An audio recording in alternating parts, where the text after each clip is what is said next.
नमस्कार मित्रांनो, तुमचं स्वागत आहे आपल्या अभ्यास अकॅडमी युट्यूब चॅनलवरती.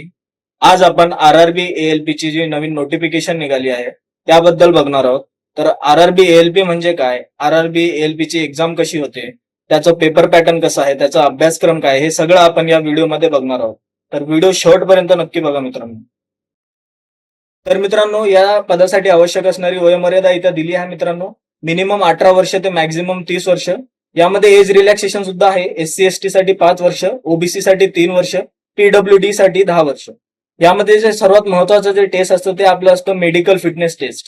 याचा जो क्रायटेरिया आहे हा खूप स्ट्रिक्ट असतो.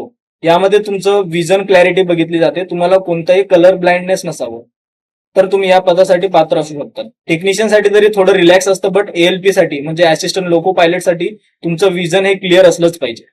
ठीक आहे. तर यासाठी त्यानंतर असिस्टंट लोको पायलट जे पद आहे ह्याचं नेमकं काम काय असतं, तर ह्याचं काम हेच आहे की लोको पायलटला सहाय्य करणं. त्यानंतर टेक्निशियन, आता टेक्निशियनचं काय काम असतं, तर टेक्निशियनचं जे मोस्टली काम असणार ते रेल्वे इक्विपमेंट मेंटेनन्स किंवा इलेक्ट्रिकल मेकॅनिकल वर्क वरतीच असेल. ठीक आहे. तर ह्या पदांसाठी जी सिलेक्शन प्रोसेस आहे, ही निवड प्रक्रिया मी तुम्हाला इथं दिली आहे मित्रांनो. हे पूर्ण 5 स्टेजेस मध्ये तुमची निवड केली जाईल मित्रांनो. यामध्ये जे पहिलं आहे ते सीबीटी 1 टेस्ट म्हणजे तुमची प्रिलिमिनरी एक्झाम, म्हणजे तुमची पूर्व परीक्षा. त्यानंतर सीबीटी 2 टेस्ट म्हणजे तुमची मेन्स एक्झाम. त्यानंतर सीबीएटी म्हणजे तुमचा ऍप्टिट्यूड टेस्ट, मग डॉक्युमेंट व्हेरिफिकेशन आणि मग मेडिकल टेस्ट. ठीक आहे. मेडिकल टेस्टचा क्रायटेरिया मी तुम्हाला ऑलरेडी इथं आपण डिस्कस केलाच आहे. ठीक आहे. जो फायनल मेरिट जो तुमचा लागणार आहे हा सीबीटी 2 प्लस सीबीएटी यावर आधारित असणार आहे तुमचा. ठीक आहे. तर आता पुढे बघूया मित्रांनो. या पदासाठी आवश्यक असणारा जो पेपर पॅटर्न आहे किंवा पूर्ण एक्झाम पॅटर्न जो आहे मी तुम्हाला इथं पूर्ण सविस्तर दिला आहे मित्रांनो. पहिला जो आपला स्टेज असतो म्हणजे तुमचा पूर्व परीक्षा प्रिलिमिनरी एक्झाम. यासाठी सीबीटी फर्स्ट स्टेजची एक्झाम आहे. याच्यात तुम्हाला टोटल 75 क्वेश्चन असणार. तुम्हाला जो वेळ आहे हा टोटल 60 मिनिटं म्हणजे तुमचा 1 तास असेल. त्यानंतर याच्यावरती निगेटिव्ह मार्किंग पण आहे 1/3 ची. तुम्हाला माहिती असेल 1/3 निगेटिव्ह मार्किंग म्हणजे तुमचे 3 रॉंग आन्सर आले तर तुमचा एक राईट आन्सर पण जाणार. यामध्ये जे सब्जेक्ट आहे त्याच्यात आहे मॅथ्स. मॅथ्सवरती तुम्हाला 20 क्वेश्चन असणार. रिझनिंग म्हणजे तुमचं बुद्धिमत्ता त्याच्यावरती 25 क्वेश्चन. मग आहे सायन्स त्याच्यावरती 20 क्वेश्चन. मग करंट अफेअर 10 क्वेश्चन. ठीक आहे. ही सीबीटी तुम्ही फर्स्ट जी पेपर पास झालात त्यानंतर मग तुमचं सीबीटी 2 म्हणजे सेकंड स्टेज म्हणजे तुमची मेन्स एक्झाम. याचे पण 2 भाग आहे ऍक्च्युली. पार्ट 1 मध्ये काय असणार, तुम्हाला टोटल एक पेपर असेल 100 मार्कांचा आणि त्यासाठी तुम्हाला 1.5 तास म्हणजे 90 मिनिटं असेल. याच्यासाठी जे सब्जेक्ट असेल ते असेल maths, reasoning, basic science and engineering. ठीक आहे. आता ह्याच्यामध्ये काय टॉपिक्स असणार हे पण आपण पुढे बघणारच आहोत.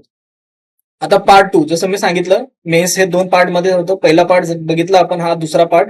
याच्यामध्ये टोटल तुम्हाला 75 क्वेश्चन असणार आहे, 1 तास वेळ असणार आहे. आणि ह्याच्यावरती जो पूर्ण पेपर असणार आहे तुमचा हा आयटीआय ट्रेड वर आधारित असणार आहे. ठीक आहे.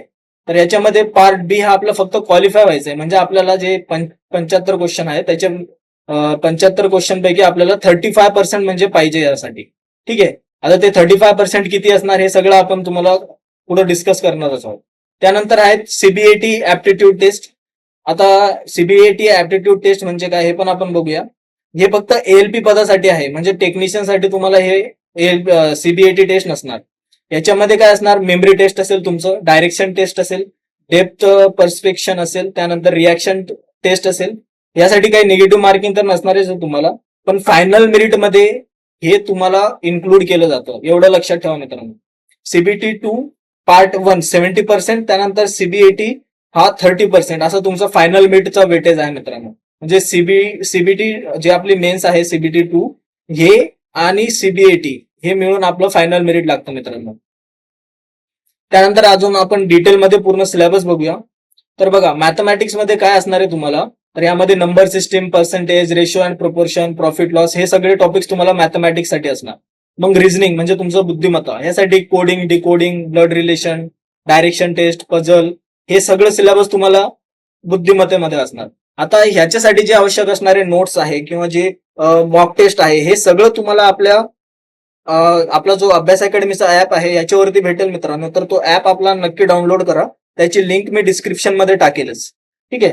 त्यानंतर आपण बघूया पुढचा टॉपिक आपला जनरल अवेअरनेस असेल. जनरल अवेअरनेस म्हणजे काय की जे पण आपलं जीके आहे, जे सराउंडिंगला घडतंय किंवा जे बेसिक इन्फॉर्मेशन आहेत, जसं की करंट अफेअर्स आहे, इंडियन इकॉनॉमी आहे, इंडियन पॉलिटी आहे, त्यानंतर जॉग्राफी आहे, सायन्स आणि टेक आहे.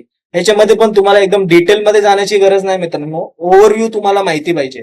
जॉग्राफी मधला इंडियन जॉग्राफी, महाराष्ट्र जॉग्राफी हे सगळं तुम्हाला माहिती पाहिजे. ठीक आहे, पुढे बघूया. आता जनरल सायन्स, तर जनरल सायन्स हे आपलं 10th लेवलच असणार आहे. यामध्ये फिजिक्स आहे, केमिस्ट्री आहे, बायोलॉजी आहे. आता फिजिक्स म्हणजे फिजिक्समध्ये तुम्हाला टोटल 4 टॉपिक असणार. एक मोशन असेल म्हणजे आपली गती, फोर्स अँड वर्क असेल, त्यानंतर असेल तुमचं इलेक्ट्रिसिटी, हीट. केमिस्ट्रीसाठी 3च टॉपिक आहे, basic reaction, acid and basis, metals and non metals. त्यानंतर बायोलॉजीमध्ये पण human body, diseases and nutrition. हे बेसिक चॅप्टर आहे मित्रांनो. तुम्ही 10th पर्यंत हे सगळे टॉपिक्स ऑलरेडी स्टडी केलाच असाल ह्याचा. त्यानंतर बघूया बेसिक सायन्स अँड इंजिनिअरिंग. हा जो टॉपिक होता आपला सीबीटी 2 चा, याच्यामध्ये तुम्हाला युनिट्स अँड मेजरमेंट. ठीक आहे, युनिट्स अँड मेजरमेंट मध्ये काय असतं, सीजीएस आहे, एसआय युनिट आहे, हे सगळं तुम्हाला याच्यामध्ये भेटणार आहे मित्रांनो. त्यानंतर इंजिनिअरिंग ड्रॉविंग, त्यानंतर बेसिक इलेक्ट्रिकल, इलेक्ट्रॉनिक्स, मेकॅनिक्स, हे सगळं तुम्हाला बेसिक सायन्स अँड इंजिनिअरिंग मध्ये येतं मित्रांनो. आता ट्रेड सिलेबस, आता ट्रेड म्हणजे सीबीटी पार्ट 2 जो आहे आपला, ह्यामध्ये काय असणार आहे, आयटीआय ट्रेड बेस्ड क्वेश्चन.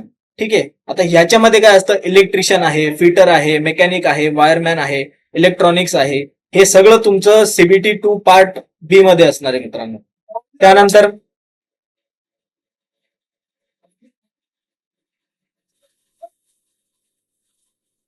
त्यानंतर आता बघूया आपण की यासाठी आपल्याला मिनिमम क्वालिफाईंग मार्क्स काय आहे.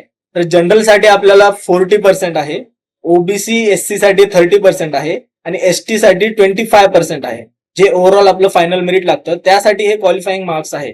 तर आता हे तर झालं पूर्ण पेपर पॅटर्न, अभ्यासक्रम, हे सगळं आपण बघितलं. आता बघूया ह्यासाठी आपल्याला सॅलरी किती मिळणार आहे. तर जो बेसिक पे जो असणार आहे आपला, हा 19,900 रुपयाचा असेल. इन हँड आपल्याला एक 35 पर्यंत भेटतं आणि अलाउन्सेस वेगळा. तर हे सगळं आपलं सॅलरीचा पार्ट झाला. ठीक आहे, आता पुढे बघूया. आता हे सगळं तुम्हाला सिलेबस कळाला असेल, तुम्हाला क्वालिफिकेशन काय पाहिजे यासाठी हे समजलं असेल. तर आता ह्या एक्झामसाठी अप्लाय कसं करायचं, त्याची जी ऑफिशियल वेबसाईट आहे त्याची लिंक मी तुम्हाला डिस्क्रिप्शन मध्ये पण देणार आहे आणि इथं पण तुम्हाला दिली आहे मित्रांनो. त्या रिक्रुटमेंट बोर्ड हे सगळे एक्झाम घेतात मित्रांनो, तुम्हाला माहिती असेल. आणि आता सर्वात महत्वाचं सांगायचं राहिलं म्हणजे हे की तुम्हाला आरआरबी एएलपी साठी सगळं जे नोट्स पाहिजे असेल किंवा इतर गव्हर्नमेंट एक्झाम साठी ज्या आवश्यक असणाऱ्या नोट्स आहे, हे सगळे नोट्स, त्यानंतर जे प्रिव्हियस इयर क्वेश्चन असतात, क्वेश्चन पेपर्स, त्यानंतर मॉक टेस्ट असतं, प्रॅक्टिस सेट्स असतं, हे सगळं तुम्हाला आपल्या अभ्यास अकॅडमी ऍप वरती भेटणार आहे मित्रांनो. तर हा ऍप आपण नक्की डाउनलोड करा, याची लिंक मी डिस्क्रिप्शन मध्ये टाकेलच. ठीक आहे मित्रांनो, तर अशा पद्धतीने आपण आरआरबी एएलपी 2026 ची जी जाहिरात आली आहे याचं पूर्ण डिटेल सिलेबस बघितलं आहे, सगळं बघितलंच आहे आपण. आणि यासाठी आवश्यक असणारे जे बुक्सची लिस्ट आहे, यादी जी आहे, ती मी तुम्हाला एक डिस्क्रिप्शन मध्ये लिंक ठेवणारच आहे. तर तुम्ही ते नक्की बघा. तर मित्रांनो, अशा प्रकारे आपण आरआरबी एलपी 2026 ची जी नवीन जी भरती आली आहे त्याबद्दल आपण पूर्ण डिटेलमध्ये डिस्कशन केलं आहे मित्रांनो. तुम्हाला काही डाऊट्स असेल, तुम्हाला काही विचारायचं असेल तर तुम्ही कमेंट सेक्शन मध्ये कमेंट करू शकता. तुम्हाला सर्वांना मी कमेंटमध्ये तुमचे डाऊट सॉल्व्ह करण्याचा प्रयत्न करेल मित्रांनो. तर अशा पद्धतीने आपण आज आपला इथंच थांबूया. आपण आज पूर्ण आरआरबी एलपी बद्दल बोललोच आहोत. तर अशाच व्हिडिओ बघण्यासाठी आपल्या युट्यूब चॅनलला सबस्क्राईब नक्की करा मित्रांनो. तर भेटूया नेक्स्ट व्हिडिओमध्ये.